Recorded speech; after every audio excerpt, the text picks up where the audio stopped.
The next speaker, which we have, is Dr. Radhika Chandan. The topic is a study of prevalence and risk factors for dry eye in adults over 40 years of age.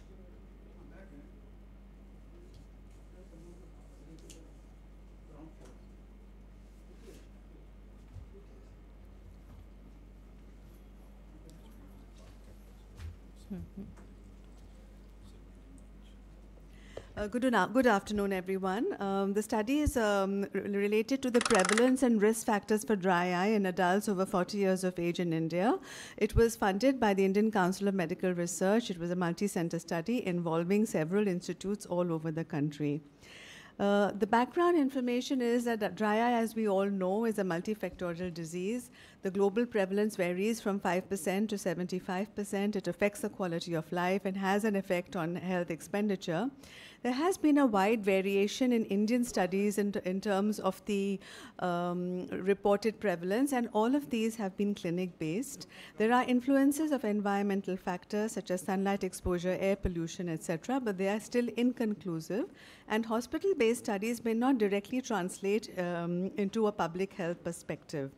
So the review of literature has shown that definitely environment does have a role. Some of the risk factors include sunlight. There's a significant association which has been shown also with smoking and excessive windy conditions. But as I explained before, the studies in other countries have included some epidemiological work. In India, it has largely been hospital-based.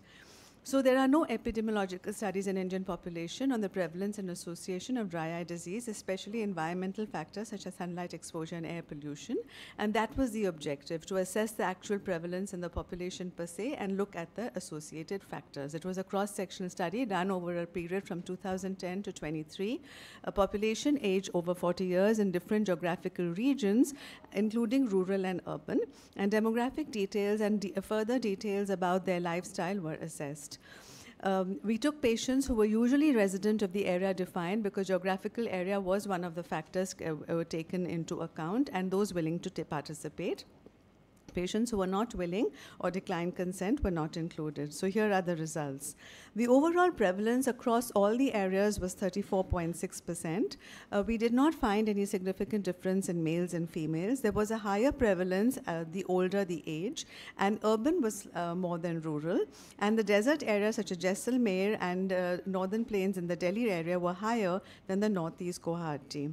As I explained before, the prevalence increased with age. And with the study area, we found slightly higher in urban than rural. The difference was statistically significant.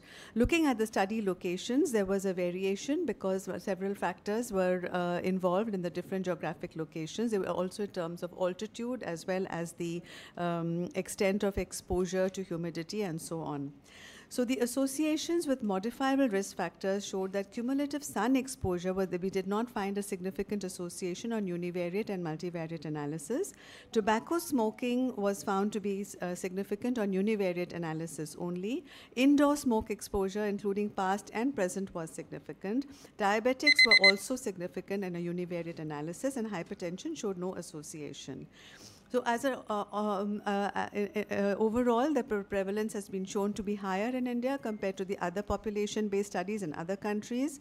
The new finding in India was that we did not find any difference between males and females. The age, as we have shown again, is a very important risk factor for dry eye. This has a very important clinical relevance. And also the area type, the type of place where a person lives, the location, as well as the sunlight exposure. Tobacco smoking as such was not found significant on multivariate analysis, showing that there are multiple factors at play, and diabetes showed a significant association. So dry eye prevalence is higher in Indian population compared to the other population-based studies. It is associated with age, urban residence, certain geographic locations, tobacco smoking, indoor smoke, as well as diabetes, and public health interventions such as lifestyle and environmental modification could impact the burden of the dry eye disease in India. The strength of the study is that it was a multi-center epidemiological study with a very large sample size and was the first study of its nature in our country. There were limitations because we did not have individualized data for each patient, and influence of systemic and topical medications were not assessed, and emerging risk factors such as digital screen exposure were also not taken into account. Those are the references. Thank you. Yeah, that's a nice presentation, man. If any questions, my co-judges have.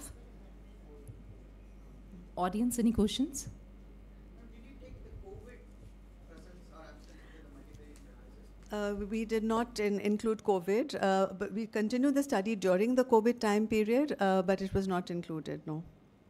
Ma'am, was there any difference between industrial and non-industrial areas were found out? The trouble when one does these epidemiological studies is when you calculate the sample size to keep uniformity. We had urban and rural, and the urban areas were generally in the city. So in that subgroup analysis of industrial and non-industrial, it was not included. It's very extremely expensive, and it was first to do find the baseline data, and then smaller studies can be done to specifically look, because here a very large sample size, very large area was covered, and so it has pointed out that there's certain things which are important. So the next would be to do smaller associations, specific areas. That's right. Ma'am, why you selected 40 years as a cutoff age?